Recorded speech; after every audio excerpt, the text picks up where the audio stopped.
Pues vamos a comenzar con este tercer y último panel de hoy, en esta segunda edición del Future for Cities, dedicado, como decía, a las ciudades verdes. Vamos a conocer pues cómo mejora la calidad de vida, por supuesto, en los entornos urbanos, cómo hace frente al cambio climático y cómo transforma la manera en la que habitamos, en la que vivimos nuestras respectivas ciudades. Vamos a contar con 5 voces expertas para ello. Voy a ir llamando, creo que ya están todos microfonados, con Pedro Calaza, presidente de la Asociación Española de Parques y Jardines Públicos; María Luisa Iglesias, directora general de Arbolado, Parques y Jardines del Ayuntamiento de Sevilla; Alejandro, sí, os podéis entrar en el orden que os menciono. Alejandro Navazas, director general de Medio Ambiente y Sostenibilidad del Ayuntamiento de Gijón; Alberto Ruiz, director comercial de Green Mowers; y Darío J. Alonso, director de Positec. Ahí estamos todos. Pues bienvenidos a todos. Lo primero, gracias por estar aquí. Y la primera pregunta, una vez que sepamos... Sí, igual que en la foto podéis sentar ahí. Muy bien visto. Sí. Exacto, muy ordenaditos todos. ¿No tienes micro? Ah, porque tú no tienes... Vale, pues para ti, María Luisa. Ahí está. La primera pregunta, un poco para contextualizar, para todos sería la misma. ¿Cómo valoráis el papel de las infraestructuras verdes en esta mejora hacia una salud urbana? ¿Soy yo? Una mejora salud urbana, una sostenibilidad ambiental, incluso la resiliencia de nuestras urbes, ¿no? De nuestras ciudades. Puedes empezar, sí, perfecto. Pedro. Creo que es una pregunta con mucha fortaleza, ¿no? Y muy hambrienta de respuesta, ¿no? En realidad, lo que es la resiliencia, lo que es la calidad ambiental, ¿no? Lo que es la sostenibilidad y lo que es la salud están inherentemente relacionadas, ¿no? De hecho, se ha trabajado el concepto de sostenibilidad durante muchísimo tiempo, ¿no? Yo creo que ya está gastado, es mi opinión, ¿no? Se utilizó también el concepto de ecología, también se ha gastado, y ahora estamos utilizando el concepto de salud, ¿no? Pero el concepto de salud está cambiando y está emergiendo una nueva visión, que es la de One Health, que es la de salud única, ¿no? No solo salud de los humanos, sino también salud de los ecosistemas, de los animales, etcétera, ¿no? Todos somos conscientes que hemos estado encerrados muchísimo tiempo por el COVID, ¿no? Compartimos muchísimas enfermedades con animales, ¿no? Por tanto, el concepto vinculado a salud, ¿no? Que en cierta medida responde a una resiliencia territorial bien planificada, ¿no? Y también responde, lógicamente, a una sostenibilidad ambiental, ¿no? De hecho, de forma específica, ¿no? Acoto la pregunta al tema de infraestructura verde urbana, ¿no? Para no irnos un poco de contexto territorial, ¿no? Eso es, para centrarnos. Y si me permites una pequeña corrección, no existen infraestructuras verdes, existe una infraestructura verde. Única. El término es en singular siempre. ¿Por qué? Porque es un concepto multiescalar a nivel espacial y a nivel administrativo, ¿no? Tenemos, por ejemplo, la infraestructura verde de la Ciudad de Madrid, luego tenemos que está estructurada con la de la Comuna de Madrid, etcétera, etcétera. De hecho, en España, a nivel normativo, sabéis que se aprobó la Estrategia Nacional en el 2021. El año pasado, precisamente, si me enrollo, me lo dices, ¿eh? Si ves que se pone en rojo, ya no puedes hablar vale, más. Perfecto. No, es broma. Bueno, acabo. A nivel legal decía que el año pasado acabó el plazo para que las comunidades autónomas redactasen las estrategias de infraestructura verde de cada comunidad. Solo una lo hizo. Perdón. Y ahora me están echando. Bueno, te estás diciendo que pases la palabra porque sí, ya... paso la palabra. Solo una cosa más, una cosilla. La infraestructura verde, por responder a la pregunta, ¿no? De forma específica, ayuda a la salud desde un prisma pasivo y un prisma activo, ¿no? Desde un prisma pasivo hay estudios, evidencias científicas que relacionan obviamente lo que es la salud mental, física y también la social, ¿no? El tema de la cohesión social es fundamental, ¿no? Tanto activa como pasiva. Y activa porque promueve la actividad física. La gente que va a parques, jardines, etcétera, está más tiempo con amigos, con familiares y disfruta un poco más del entorno. Ya me callo. No, fenomenal. Volveremos. María Luisa. Bueno, ya después de Pedro, poco me queda a mí que decir. Bueno, yo creo que la infraestructura verde es algo fundamental en las ciudades, ¿no? Y además es respecto a la resiliencia de las ciudades ante el cambio climático y los desastres naturales que en España recientemente hemos vivido con la Dana, es el motor para poder amortiguar estos cambios y poderlos mitigar. Además, como ha dicho Pedro, sin lugar a dudas, después del COVID, la sociedad se dio cuenta de la necesidad que tenía de estar en contacto con la naturaleza, ¿no? Yo que os voy a decir que vengo de una ciudad que hoy estamos en 40, iba a decir alerta 39. Rojísima. Sí, alerta bueno, pero ya los avisos amarillos los tenemos en lo normal. Entonces, para nosotros la infraestructura verde es fundamental para mitigar el calor. Es decir, en Sevilla tú vas andando por la calle y vamos todos buscando un poquito de sombra. Los árboles. Un poquito de sombra, un poquito de árboles. La conexión, cambiamos, preferimos ir por recorridos más largos, pero ir con sombra. Es decir, que la infraestructura verde adecuada en las ciudades es una manera de poder tener una mejor calidad de vida, ¿no? No solamente mejora el aire, no solamente nos aporta frescor, pero también, insisto, para mí es muy importante el bienestar mental que aporta, ¿no? Entre otras cosas. Muchas gracias, María Luisa. Alejandro, en tu caso. Bueno, Alberto, perdona. Tengo a Alejandro Navas, no sé por qué, aquí. Bueno, Alberto Ruiz. nos hemos igual cambiado. Ah, que os habéis cambiado Claro, la silla. Yo por eso. pensando, claro. Nos hemos cambiado por la cuestión igual del micrófono, ¿no? Que está, vale, perfecto. Pues nada, ya está. Bueno. Pues Alberto. No, perfecto, muchas gracias. ¿Vale? Bueno, María Luisa, yo vengo de Burgos, o sea que es todo lo contrario, ¿no? Nosotros estamos en alerta, pero por el frío, ¿no?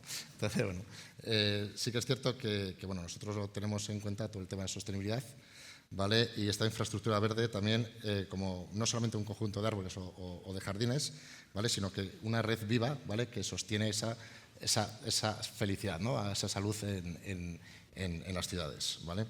El reducir la temperatura, el ambiente, la absorción del ruido, todas estas características que nos permite, ¿no? todo este sistema y toda esta infraestructura verde, lógicamente ocurre cuando se cuida bien, ¿no? O sea, no solamente es el instalar, ¿no? Árboles, jardines y todo esto, ¿no? Sino que también lo importante es el mantener, ¿vale? Nosotros focalizamos mucho en el tema del mantenimiento y sobre todo, no solamente también el diseño, que también es importante, pero el mantenimiento también lo es, ¿vale? Ya vemos que ciudades como Sevilla, como Gijón en este caso, ¿no? Están en ello, ¿vale? Que van de la mano y que lo tienen ya puesto también en las estrategias del 2030, ¿vale? Y ahora bien, hay que plantar más o no, ¿vale? Estoy de acuerdo, pero insisto en el mantenimiento. ¿Qué hay que hacer con el mantenimiento? Profesionalizarlo, ¿vale? ¿Cómo? Pues bueno, entraremos luego en herramientas eléctricas y en todo esto, ¿vale? Es donde nosotros ahí podemos adaptar bueno, pues todos los años que llevamos también trabajando en ello y que lo iremos viendo a lo largo de este tiempo. Eso nos valdría, ya, Alberto, como uno de los retos que también nos iba a preguntar. Darío, si quieres comienzas y puedes mezclar las dos, la impresión que tienes de la infraestructura verde y, de paso, cuáles serían los primeros retos a superar. Muy bien. Bueno, la infraestructura verde creo que estoy completamente de acuerdo con todo lo que han dicho mis compañeros, tengo poco que añadir. Creo que una ciudad sin jardines, aparte de ser triste y fea, es poco sana porque, bueno, reitero, los parques y jardines creo que son fundamentales para nuestras ciudades y toda la inversión que podamos hacer desde el ámbito público hará que nuestras ciudades sean más sanas. Como decía muy bien Alberto, luego hay un reto en el mantenimiento de estos parques y jardines que requieren pues, de cordacésped, de motosierras, de sopladores. Hemos tenido aquí eventos que luego se han gestionado bastante bien, pero el Retiro ha tenido problemas con caídas de árboles, con vientos. Pues hay un mantenimiento que hay que hacer constantemente a los jardines. Y ahí el reto principal es el salto del mantenimiento de estos parques y jardines con motores de combustión a la electrificación. Entonces, ¿cómo hacemos que se puedan mantener los jardines con herramientas eléctricas? Herramientas que te dan menos ruidos, menos emisiones y demás. Pero bueno, creo que hablaremos en siguientes preguntas, sí. Tampoco voy a... Alejandro, ahora sí.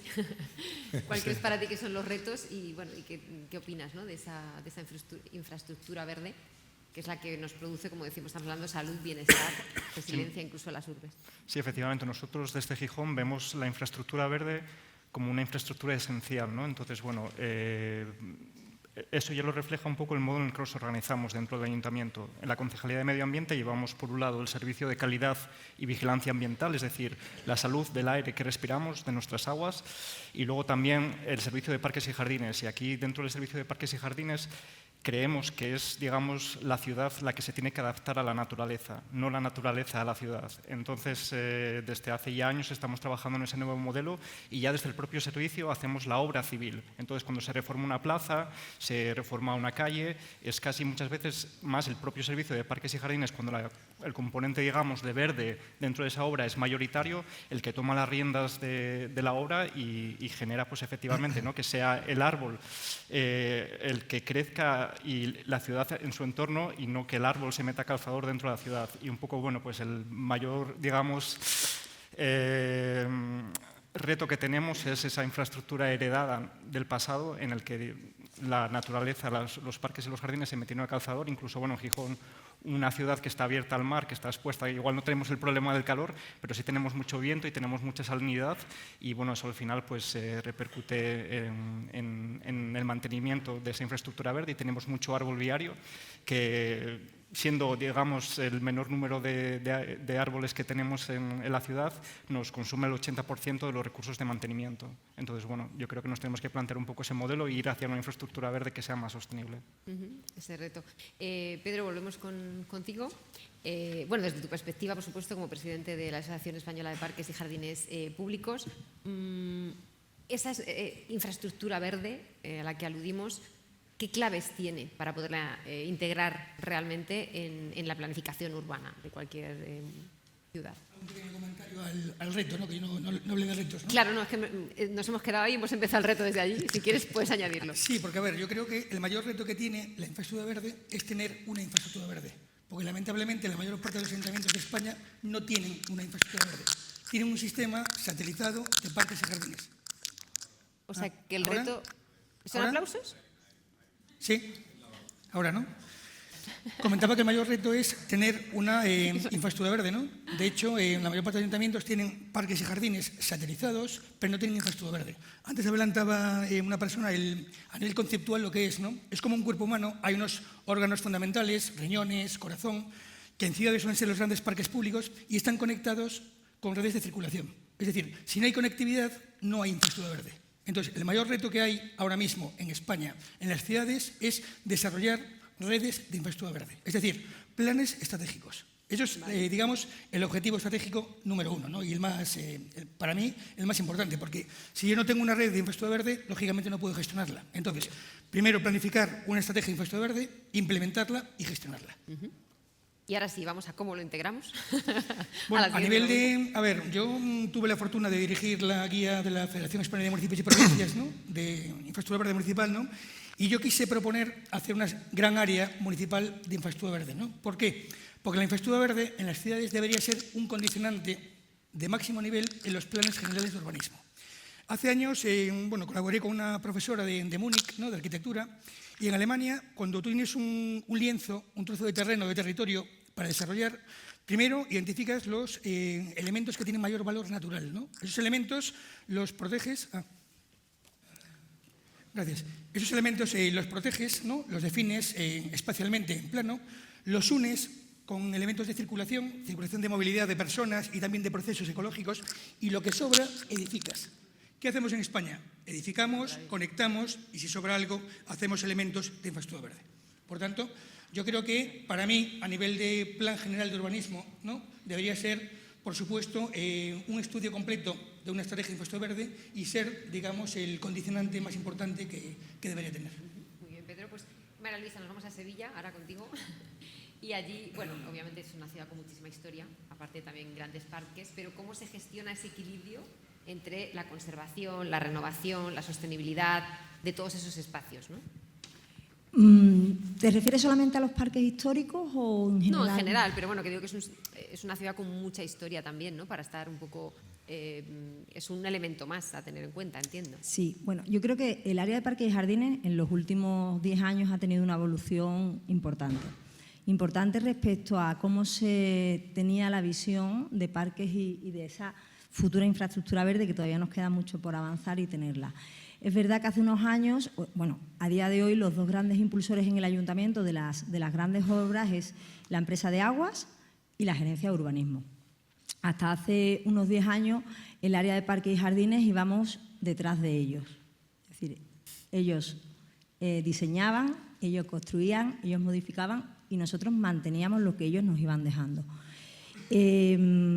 Tras mucha insistencia de los profesionales que hay dentro del área, fue una necesidad que todos los proyectos que se hacían desde estas dos grandes áreas, que son los motores del cambio en la ciudad, estuvieran visados por nosotros.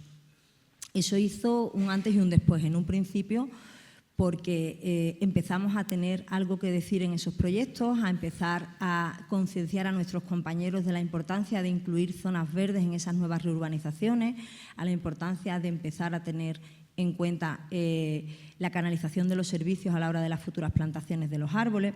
Y hemos ido, yo creo que evolucionando, nos queda muchísima evolución y dar muchos pasos, pero hemos ido evolucionando de manera que ya nuestros propios compañeros, tanto cuando el proyecto es interno, es de vía pública, como cuando el proyecto es de una constructora que va a reurbanizar una zona, obligan a estas empresas no solamente que haya un proyecto de jardinería con arbolados, sino que además este proyecto de jardinería esté liderado por un especialista. ¿Qué os voy a decir? Hay ramas que saben hacer de todo, pero uno de los grandes problemas que tenemos en las ciudades, y sobre todo uno de los grandes problemas que tenemos en las ciudades con el arbolado, con la infraestructura verde, es que ha sido diseñada por no especialistas. Y nos encontramos ahora pues, con esos árboles que no están adaptados a la ciudad, porque la ciudad nunca se ha adaptado a ellos, ¿no? Entonces, yo creo que es fundamental que las áreas que son a día de hoy promotoras de los cambios en la ciudad tengan en cuenta de las áreas que realmente son los especialistas y los que a futuro van a cambiarlo, ¿no? Eso es, que se entienda esa necesidad y se comprenda y se gestione de esa manera. Alberto, desde Green Movers, vosotros ofrecéis las soluciones técnicas para el mantenimiento de todo profesional de los espacios verdes. ¿Qué avances tecnológicos estáis implementando? Supongo que teniendo la sostenibilidad y la eficiencia como pilares, ¿no? Sí, correcto. Bueno, lo hablaba antes con Alberto, ¿no? Hace 10 años sostenibilidad era eléctrico, arrancando del tema maquinaria, ¿de acuerdo? Ahora estamos hablando de sostenibilidad, estamos hablando de eficiencia, estamos hablando de maquinaria eléctrica, ¿no? Esto hace 10 años o 15 años entiendo que era menos común que lo que es ahora, ¿vale? Desde Green Movers vamos de la mano, estamos trabajando en ello para facilitar esta transición, que creemos que bueno, es costoso, ¿vale? Pero que ya esa conciencia ya la tienen muchas ciudades, bueno, tanto público como privado, ¿vale? Y Green Movers se va a centrar o está centrado en 3 puntos fundamentales. Tiene una automatización de siega, ¿vale? En la que bueno, el mantenimiento de las zonas verdes es repetitivo, por ejemplo, puede ser para espacios de zonas verdes, espacios comunes como jardines, ¿vale? Donde te hace con precisión y con una siega automatizada, lo que hace que libere también, ¿no? El personal cualificado y pueda trabajar en otros apartados, ¿no? Trabaja 24/7, 365 días, ¿vale? Y esto es bueno, pues un apartado en el que la eficiencia va ligado también de esa sostenibilidad. La electrificación, ¿vale? Bueno, pues profesional con baterías de litio. Yo me acuerdo que Green Movers empezó con híbrido hace 10, 12, 14 años, maquinaria para jardines públicos, para campos de golf, espacios verdes. Fue pionero en esta sostenibilidad con maquinaria híbrida y en estos momentos estamos ya electrificando con baterías de litio, antes pasando por baterías de plomo, ¿no? Hemos mejorado también, lógicamente, el portfolio con marcas como Milwaukee, que también lo tenemos ya en nuestro catálogo, ¿vale? Que te da mayor robustez, bueno, te da potencia, ergonomía y esa autonomía, que luego entraremos a hablar también en la autonomía, ¿de acuerdo? Y luego la transformación de residuos verdes, ¿vale? Estamos acoplando también biotrituradoras en el que los residuos son reciclables, ¿de acuerdo? A partir de aquí, en estos 3 puntos es lo que está apostando Green Movers para esta sostenibilidad. Gracias, Alberto. Darío, vosotros desde CRES también suministráis toda maquinaria y herramientas, ¿no? Eléctricas. No sé si habéis notado o habéis ya percibido si hay alguna diferencia en cuanto a digamos, las prestaciones que pueden dar todas esas herramientas eléctricas con respecto a las que había antes con gasolina. Quiero decir, nosotros con los coches lo comparamos, ¿no? Sí, pues tiene estas ventajas, pero tiene algún inconveniente. ¿Estáis testando eso? ¿Habéis descubierto alguna diferencia? Bueno, nosotros estamos pues muy alineados porque somos colegas y mucho de lo que ha contado él pues es lo que estamos intentando, o sea que estamos juntos intentando que se electrifique el sector. Si bien es cierto, nosotros hemos empujado en dos caminos similares también. Uno es la robotización para también el mantenimiento de jardines públicos y de grandes superficies. Y luego, y es donde está la mayor barrera, en la electrificación, la tecnología actual que tenemos todos en nuestros móviles, en nuestros ordenadores, el litio. Si eso lo pones en una motosierra y tienes que levantarla, la motosierra va a tener bastante peso y te va a ser complicado al operario darte la potencia necesaria. Entonces, pese a que ya hay normativa o hay pliegos de contratos de ayuntamientos te piden que se electrifiquen, la mayoría de los usuarios finales lo intentan evitar. El jardinero al litio convencional pues dice, no me da la potencia, voy a trabajar más lento, voy a tener tiempos de carga relativamente elevados y luego voy a tener un coste también elevado. Entonces, en la medida de lo posible, la gente es reacia al cambio. Un poco, comentabas, en el coche pasa, pero en el coche pues hay otras limitaciones, ¿no? Oye, ¿cuántos kilómetros hago? ¿Dónde están las bases de carga? Aquí, sin embargo, con el litio convencional, los problemas que tiene un jardinero son esos tres. Entonces, si voy a trabajar más lento, voy a tener que llevar conmigo 20 baterías para hacer el día y encima el coste es mayor, pues en la medida de lo posible voy a evitar el paso a la gasolina. CRES empezó hace ya 15 años a nivel completamente secreto, porque no lo sabíamos nadie dentro de la empresa, a desarrollar una tecnología nueva de baterías, que no es el litio convencional, el de los móviles, y con estas nuevas tecnologías de baterías que estamos lanzando nosotros, podemos argumentar que somos la solución que da, la única solución a día de hoy que te cambia de gasolina a eléctrico con el mismo rendimiento que te da el motor de combustión, con un sistema de carga rápido y flexible que te hace que tú, en tu trabajo, que estás todo el día trabajando, pues puedas cargar hasta en 8 minutos y en movimiento, no tienes que llevar un enchufe contigo, y sobre todo con un coste operativo mucho menor. Entonces, es una transición que esperemos que suceda y estamos todos apostando por ella, pero desde CRES creo que hemos dado un salto cualitativo con el desarrollo de esta tecnología. Desde luego. Seguro que lo están esperando no vosotros, sino mucha gente, porque es, ¿no?, lo que decíamos un poco como pasa con los coches. No somos tan dados a cambiar el coche por esos obstáculos. Igual pasará con toda esta maquinaria, ¿no? Y que si ya eso está solucionado será mucho más fácil. Alejandro, Gijón, muy diferente a Sevilla, lo que nos contaba María Luisa, pero también sufrís, supongo, el cambio climático. No sé si de alguna manera se está trabajando en eso dentro de la infraestructura verde, se está apoyando en eso. Sí, totalmente. En Gijón y un poco en relación a lo que comentaba Pedro, tenemos nuestro propio plan director y ahí también en relación a lo que comentaba María Luisa, en el que también proponemos recomendaciones, ¿no?, al resto de los servicios del ayuntamiento de cómo se tiene que integrar, digamos, la infraestructura verde. Y ahí, aquí totalmente lo que estamos haciendo es utilizar soluciones basadas en la naturaleza para atacar un poco lo que comentabas en la pregunta de cómo afrontamos nosotros el reto climático. Entonces, bueno, en Gijón tenemos, digamos, un poco 3 joyas de la corona. Una es nuestro arco medioambiental. En Gijón tenemos un montón de zona rural, tenemos aproximadamente, digamos, en el núcleo periurbano 500 hectáreas de bosques y luego, bueno, pues también estamos gestionando 2 proyectos PRTR gestionados los fondos a través de la Fundación Biodiversidad. Uno es el Piles Natural. Tenemos un río que atraviesa la zona este de nuestra ciudad, que desemboca en la playa de San Lorenzo. Y bueno, lo que veíamos era que en muchos años teníamos que cerrar la playa porque no nos podíamos bañar, ¿no? Entonces, bueno, gracias a proyectos como este, que se está, digamos, creando nueva infraestructura verde a lo largo del río, que actúa un poco como buffer, ¿no? Bueno, también se tiene que hacer mucha más obra de abrir con puertas y demás para que el agua fluya, pero vemos como realmente crear infraestructura verde a lo largo del río pues mitiga esos problemas que estamos teniendo de mala calidad de agua en los ríos. Y bueno, desde hace ya 3 años que empezamos con el proyecto, pues no hemos tenido que volver a cerrar la playa. Entonces aquí vemos como, por ejemplo, un ejemplo aplicado a infraestructura verde tiene, vamos, una consecuencia clara. Y después, bueno, dentro de Gijón Ecoresiliente, que es el otro proyecto PRTR que tenemos, pues estamos realizando diferentes actuaciones en barrios de la ciudad.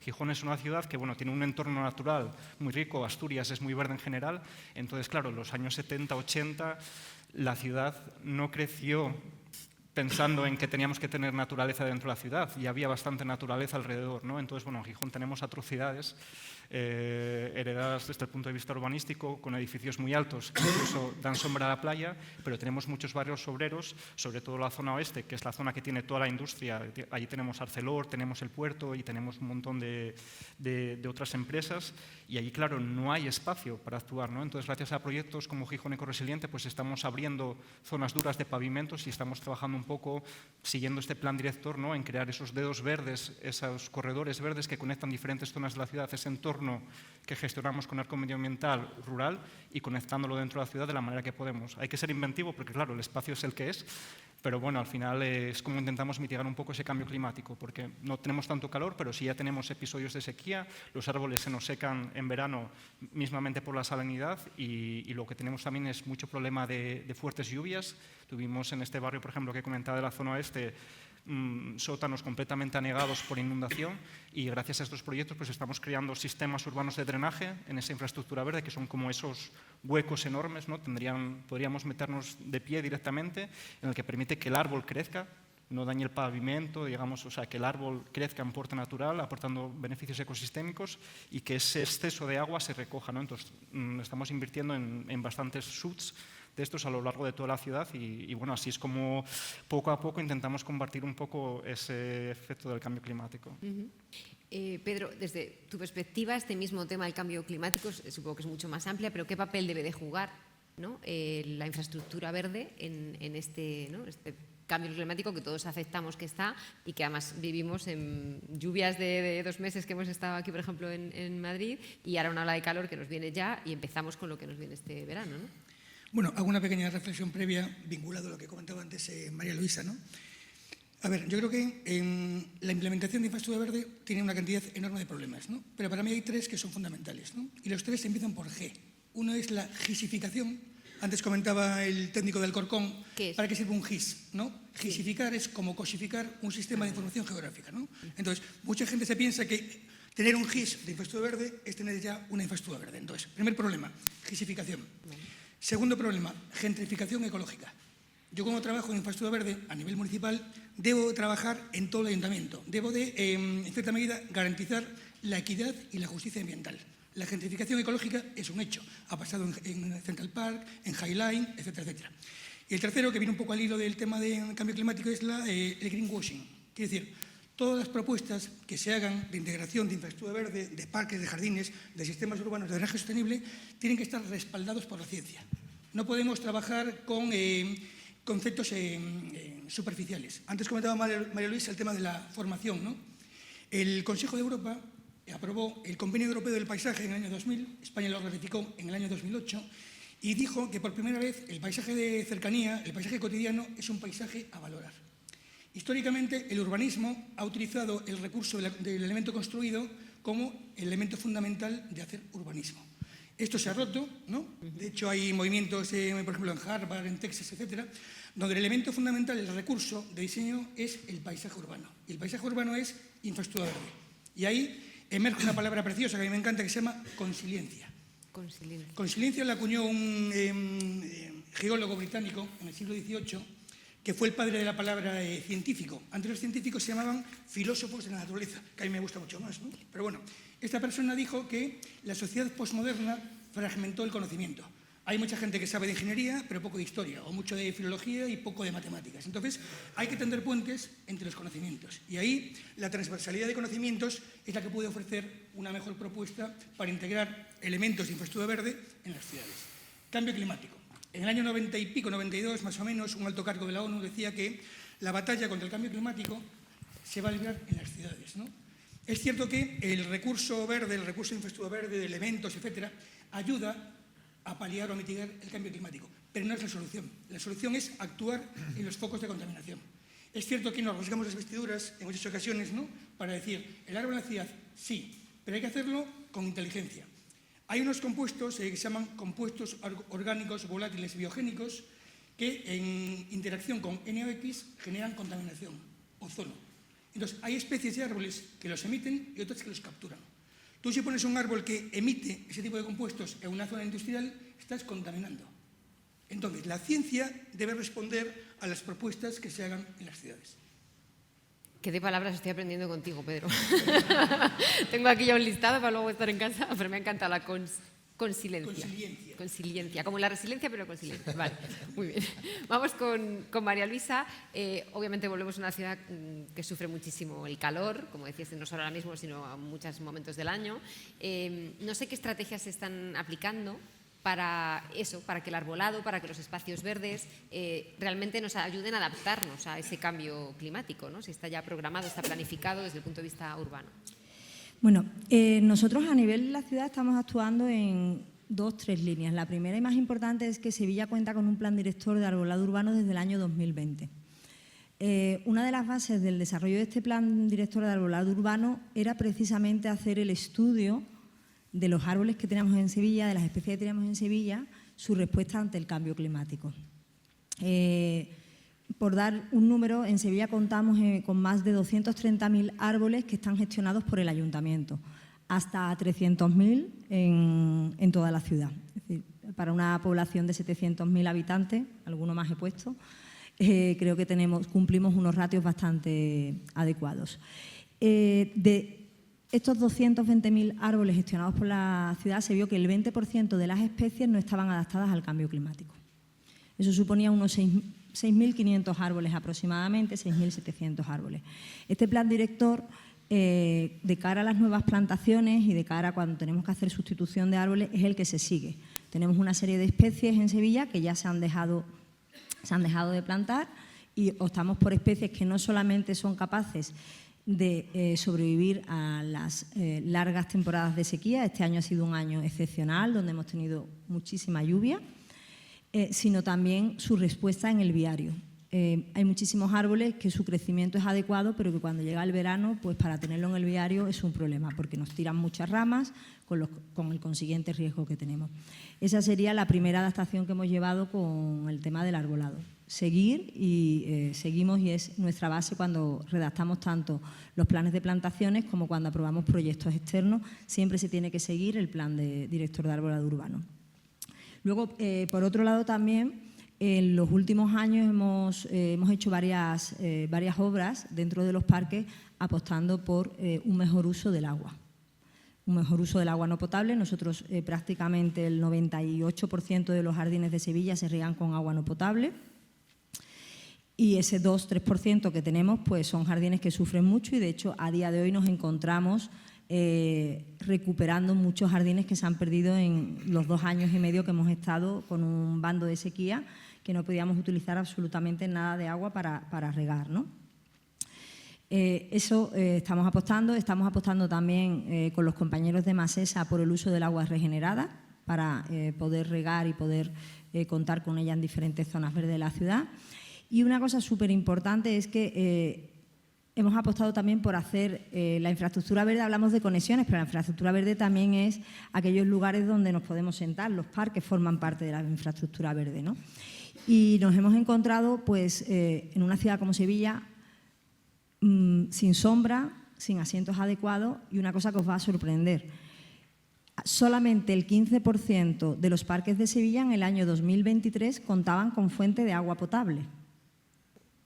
Es increíble, una ciudad donde, quitando este año, nosotros empezamos el 15 de marzo a subir las temperaturas, suben, y ya si eso, a finales de octubre, empezamos a... Ya si eso, a finales de octubre, pues empezamos a necesitar una rebequita. Entonces, es otra de las líneas que hemos seguido, ya para los ciudadanos. La colocación de fuentes de agua potable, la creación de sombras, ahora mismo no naturales, con mimbres, con materiales naturales, porque, claro, como os decía, la sequía nos hace estragos, ¿no? Y teníamos muchísimas pérgolas en todos los parques de Sevilla que no tenían vegetación, porque se había perdido, Entonces, mientras vuelva a crecer la vegetación, hemos implementado mimbres de manera que vuelvan a ser sitios cómodos. Y otra cosa muy importante es que había muchísimas zonas ajardinadas, muchísimos parques, jardines, etcétera, que las personas mayores no se sentaban. ¿Y eso? Pues mira, no se sentaban porque los bancos eran demasiado bajos, no tenían reposabrazos, no tenían respaldo. Entonces, puedes tener un parque magníficamente desarrollado, magnífico, con grandes árboles, pero si las personas, o con cierta dificultad física, ¿no? Y eso es otra de las líneas que estamos haciendo, la integración de mobiliario accesible. Durante el año 2024 hemos instalado más de 750 bancos accesibles Y esto porque nosotros necesitamos esa infraestructura verde, ¿no? Y sí quería, no quiero que se me olvide lo que ha dicho antes Pedro, me parece súper interesante. Yo creo que uno de los grandes retos de las ciudades es que esta infraestructura verde empiece por las zonas más vulnerables en las ciudades. Son las zonas que están ya, hay muchísimos estudios donde dicen que son las zonas que tienen mayor isla de calor, más vulnerabilidad con la electricidad, donde hay menos árboles por vandalismo, donde hay menos zonas verdes. Yo creo que eso sí es un reto importante, no olvidarnos de aquellas zonas más vulnerables de las ciudades. Gracias, María Luisa. Vamos con Alberto. No sé qué dificultades es que os las estáis encontrando, pues eso, encontrar, para la redundancia, a la hora de intentar cambiar toda esa maquinaria para el mantenimiento de la infraestructura verde a electrificación, ¿no? O sea, no sé si hay alguna resistencia todavía. Sí, todavía la hay, y la mayor parte se llama autonomía, ¿no? Todos decimos, yo quiero un coche eléctrico, ¿vale? Pero debemos saber dónde estamos, ¿no? Estamos en espacios verdes, no necesitamos andar 1000 kilómetros y nosotros lo tenemos bien controlado, lo hablaba antes Darío, ¿vale? Con este tipo de baterías, que estamos en la misma línea, ¿no? Es decir, nosotros sabemos que son horas de trabajo, cuántas horas de trabajo están, para eso tenemos el equipamiento perfecto y cubrimos todas las necesidades del operario, ¿de acuerdo? Ahora bien, esa autonomía nosotros debemos de controlarla, debemos de tener esa oportunidad de mejora, ¿vale? Vamos a gestionarlo como una oportunidad de mejora, ¿vale? Nosotros somos quienes debemos de dar esa formación, porque este cambio de combustión a electrificación debemos de ser nosotros, empresas como Darío o como Green Movers, CRES de Green Movers y otras empresas que hay, ¿vale? Dar esa formación, ¿no? Antes se hablaba en el anterior panel de formación, bueno, yo cambiaba también las bujías del coche, los filtros, el aceite, ahora eso ya no existe, ahora ya se llaman electromecánicos, ¿vale? Vamos a centrarnos ahí, ¿no? Somos los culpables y queremos ser los culpables de que todo esto vaya por el buen camino y por la buena senda. Todas las ventajas, lógicamente ventajas, emisiones cero, reducción del ruido. Quien no está, ¿no? En casa y a las 7 de la mañana pues empieza a sonar la máquina, ¿no? De combustión y bueno, pues te despierta de la siesta, ¿no? Es como el que te llama a las 4 de la tarde el de Vodafone, ¿no? Pues esto es lo mismo, ¿no? Estás en plena siesta y te despierta el ruido de la máquina, ¿no? Pues bueno, vamos a cambiarlo, ¿no? Esa contaminación acústica la vamos a reducir completamente, ¿no? Mayor seguridad y mayor ergonomía, ¿vale? Que un operario esté todo el rato con ese ruido y con esa contaminación, al final a las personas les afecta, ¿vale? Pero me quería centrar en la formación, ¿vale? Empresas como Green Movers está destinado también a comercializar estas maquinarias eléctricas, pero a dar esa formación y ir de mano del cliente, porque al final, bueno, nosotros hemos hecho varias entregas ahora recientes de maquinaria eléctrica, ¿vale? Tanto a público como a privado, y estamos muy, muy comprometidos con este tema, con el tema de la formación, ¿vale? Y Darío, en vuestro caso, en los municipios en los que sí ya se han, no han mostrado esa resistencia, sí que se han adaptado, ¿os están mostrando, os están compartiendo los beneficios de haberlo hecho? Sí, claro. Hay grandes beneficios a todos los niveles. Como contaba Alberto, y podemos dividir los 4 implicados. El municipio tiene grandes ventajas. Antes lo contaba Alcorcón, Santiago era, ¿no? Santiago. Pues es un tema de marketing, pero si tú dices, oye, yo he electrificado el mantenimiento de mis jardines, pues te puedes poner el marchamo de ciudad eco-friendly porque pues no estás emitiendo emisión de ruido y emisión de humos contaminantes. El municipio. La empresa pública o la empresa privada que hace el mantenimiento de los parques, y aquí a veces es el municipio, también tiene grandes ventajas porque, como os decía, nuestra solución trae ahorro de costes, ¿vale? Y luego está el ciudadano. El ciudadano va a poder disfrutar de sus parques y jardines o va a poder dormir la siesta sin que le despierte la máquina de combustión. La gente va a poder ir al retiro y va a decir, pues qué maravilla que estoy aquí jugando, mi niño está jugando con la pelota y no hay un soplador a 200 decibelios. Y el cuarto es el propio operario, que sí que es cierto que el operario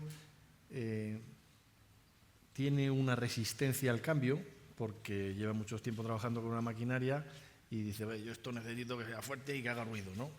Hay una pequeña resistencia al cambio, pero el operario a la larga va a poder trabajar estoy repitiendo lo que decía Alberto, pero no hay vibraciones, no hay ruido.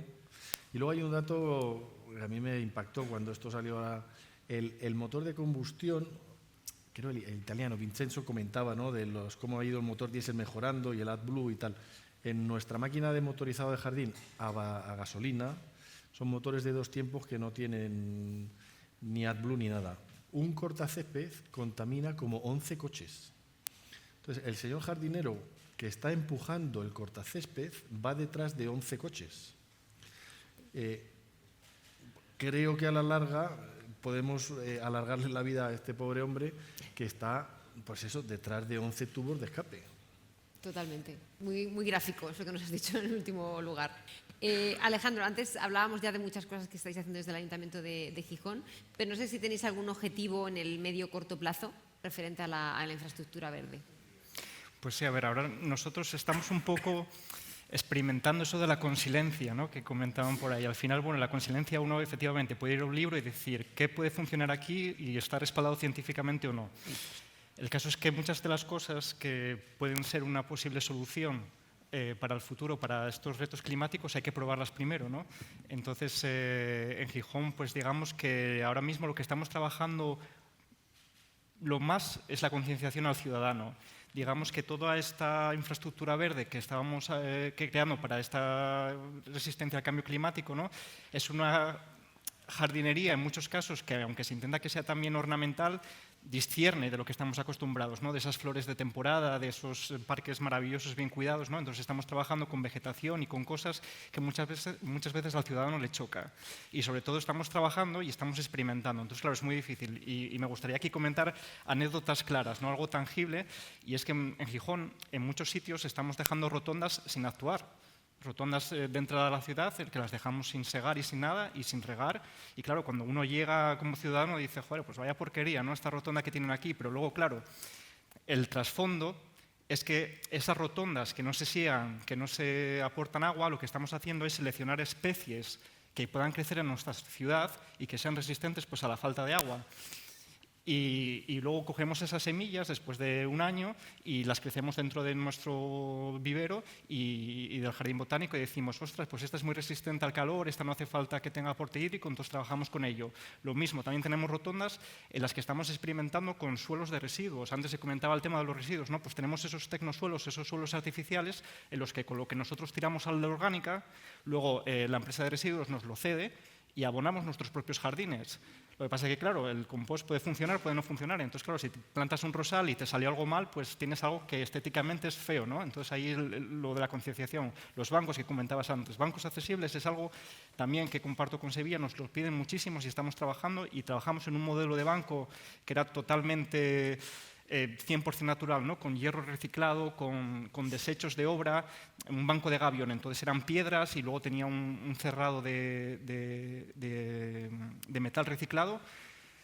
A la gente mayor esos bancos no les gusta. ¿Por qué? Porque son refugios de biodiversidad y efectivamente esos barcos albergan lagartijas, ratones, bichos, ¿no?, dentro de la resiliencia. Entonces, claro, uno cuando está trabajando hacia ese modelo de consilencia, ¿no?, se da cuenta que hay cosas que realmente en la ciudad no funcionan, ¿no? Entonces, bueno, aquí es un poco, digamos, conjugar, ¿no?, el cambio, el reto climático también con la participación ciudadana, que es un gran reto. Y luego en Gijón también tenemos una virtud o un problema, depende de cómo gestionarlo, ¿no? Yo creo que es una virtud, pero sí que hay que trabajar mejor a la gestión, y es que somos una ciudad que tenemos muchos perros. Somos una de las ciudades más pet-friendly de España. Tenemos, digamos, somos la quinta en número de perros en España y la tercera por habitante.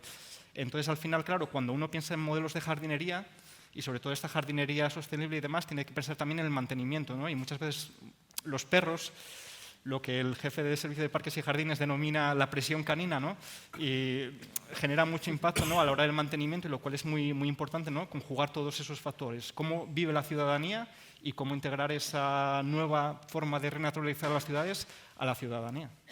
Me has dejado pensando en si los ciudadanos de Gijón son conscientes de que experimentáis con ellos y se quejan de que no les gusta el banco de los ratones. Sí, ¿no? Serán conscientes de que es en su bien, ¿no? Eso es su beneficio. Pues os voy a pedir una última reflexión a todos sobre cuál pensáis que es la mayor prioridad o la prioridad elemental para conseguir que avancemos hacia esa infraestructura verde ideal. Bueno, como bien sabéis, el año pasado, en julio, se aprobó la ley, el Reglamento Europeo de Restauración de la Naturaleza, ¿no? Ese reglamento no es solo de los parques naturales, es también de las ciudades, ¿no? Y ahí se apunta a que todos los ayuntamientos en Europa deberían aumentar un 5% como mínimo la superficie verde de aquí al 2030 y que deberían tener una superficie cubierta por copas de árboles del 10%. Es decir, ¿qué implica eso? Más superficie y una tipología de gestión distinta. Más superficie requiere más recursos. ¿Tenemos esos recursos? Probablemente no. Entonces, el tema del mantenimiento tiene que cambiar. Entonces, yo creo que uno de los aspectos más importantes es reflexionar sobre el tipo de mantenimiento que se quiere, ¿no? La semana pasada tuve la fortuna de estar con Gilles Clément, que es uno de los mejores paisajistas del mundo, ¿no? El autor del Manifiesto del Tercer Paisaje, y dijo una frase que hay que tomarla con mesura, ¿no? Que era mucho conocimiento y poco mantenimiento. Con esto quiere decir que a lo mejor la tipología de mantenimiento hay que cambiarla y aumentar lo que es el conocimiento. María Luisa. Yo creo que si hago eso, mañana pasado no estoy. No sé si aplicable, no sé si es, ¿no? La frase me voy a es muy esperar buena. que lo apliquen otros, Pedro, y ya si eso voy yo. Bueno, yo creo dos cosas que creo que es fundamental. La infraestructura verde no puede ser consecuencia de un ciclo político. Antes decía un compañero, creo que de Alcorcón, que él era funcionario y luego estaban los interinos. Yo soy el luego estaban los interinos, ¿no? Los cargos que pasamos por los ayuntamientos. Yo creo que cuando una ciudad toma la decisión de desarrollar, de planificar una infraestructura verde, tiene que ser un proyecto de ciudad.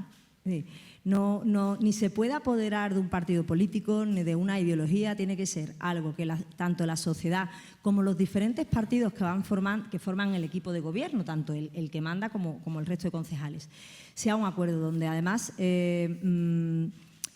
estén muy marcados los hitos a corto, medio y largo plazo, que la ciudadanía lo vaya viendo. A mí me toca estar en el lado de los ciudadanos, de escuchar las quejas, y la concienciación es fundamental. Pero tenemos que asumir que hay una parte de la concienciación que nunca vamos a llegar a tener a todo el mundo en nuestra misma mentalidad. Entonces, para mí es fundamental. Si queremos una infraestructura verde sostenible, funcional y fuerte, tiene que ser un pacto del ayuntamiento, tanto los ciudadanos como cada una de las partes políticas. Y luego, yo os quería dar un dato. Y es que yo sí creo que por supuesto, la parte técnica de los ayuntamientos está súper concienciada, pero yo creo que también la parte política está muy concienciada. El Ayuntamiento de Sevilla hemos participado hace 3 meses, nos hemos presentado junto con el puerto de Sevilla a unos fondos de la Fundación Biodiversidad. Y os voy a dar un dato, creo que es muy positivo. Es menos positivo porque no hay dinero, pero es positivo. A estas ayudas sobre la renaturalización de la ciudad se han presentado 87 propuestas que engloban a 109 entidades de 14 comunidades. Esto nos dice, oye, sí, la gente quiere renaturalizar, la gente está viendo la necesidad de que la ciudad sea cada vez más natural, ¿no? Bueno, pues se han solicitado 276 millones de euros. Por poco llegamos. Solamente ha supuesto un 693% del presupuesto asignado, que ha sido 39,79%. El papel es sufrido y podemos redactar todo el mundo una infraestructura verde en nuestras ciudades. Pero yo creo que es necesario el apoyo, la política, porque antes alguien comentaba, el compañero del Corco dice, Madrid, ay Madrid, ¿quién tuviera los presupuestos de Madrid? Pero tenemos que hacer cada uno con los que tenemos. Eso es. ¿Verdad? Entonces, es necesario, la infraestructura verde está aprobada por el Gobierno, sacó un plan estratégico de infraestructura verde. Yo creo que es necesario que se saquen ayudas y se saquen planes donde cada vez más los municipios puedan apostar. Yo creo que este dato donde se ha pedido el 693% más es un dato claro de que la sociedad, los políticos y los técnicos quieren esa línea, ¿no? Entonces, me quedo con esas dos cosas. La infraestructura verde tiene que ser un proyecto de ciudad y tiene que venir avalada por partidas. Gracias, María Luisa. Nos hemos pasado de tiempo, pero venga, tenemos que decir una prioridad a los demás también. Una prioridad breve, pues ya veo que es el tiempo. La profesionalización del servicio, ¿vale? Con unas herramientas útiles que sean capaces de solventar. y sobre todo que, como dice María Luisa, ¿no? Que no sea también algo de partidos, ¿no? Algo de colores y algo de tal, ¿no? Que nosotros presentamos muchos concursos también, es cierto que para poder suministrar estas herramientas, y es cierto que con el tiempo pues se van demorando y se demoran y tal, eso también lo vemos nosotros, ¿no? Entonces, lo que sí que queremos es, sobre todo, profesionalizar el servicio con la formación, el personal adecuado y con las herramientas adecuadas. Darío. Ahí sí, breve.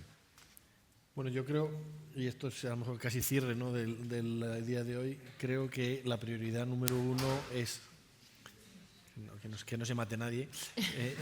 Esa va por encima de todas las la demás. prioridad número uno, es muy importante. Sí. No, la prioridad número uno, y un poco como cierre, creo que es el título del día de hoy. Hay que acelerar la transición hacia las ciudades sostenibles e inteligentes. Esa aceleración es muy importante, es una prioridad. Lo comentaba Antonio Gutiérrez esta mañana de Valoriza, diciendo que muchas cosas pasan, pero son más lentas, que hay proyectos que cuando se están lanzando ya llegan tarde porque se ha innovado demasiado. Empezaron hace 5 años y cuando se implantan, teníamos que haber implantado lo último, ¿no? Entonces yo creo que la prioridad número uno es la aceleración. Alejandro. Pues yo me sumo a la idea de que la emergencia climática, ¿no?, y la renaturalización de las ciudades no debería de entender de ideología política y que se necesita una continuidad. Y luego, bueno, pues que el gasto, ¿no?, en infraestructura verde que sea equiparable también al gasto en salud, porque invertir en infraestructura verde es invertir en salud y yo creo que eso tiene que ser así siempre. Pues muchas gracias Alejandro, Darío, Alberto, María Luisa y Pedro por comentar con nosotros, por compartir y gracias por formar parte de esta segunda edición de Future for Cities. Gracias.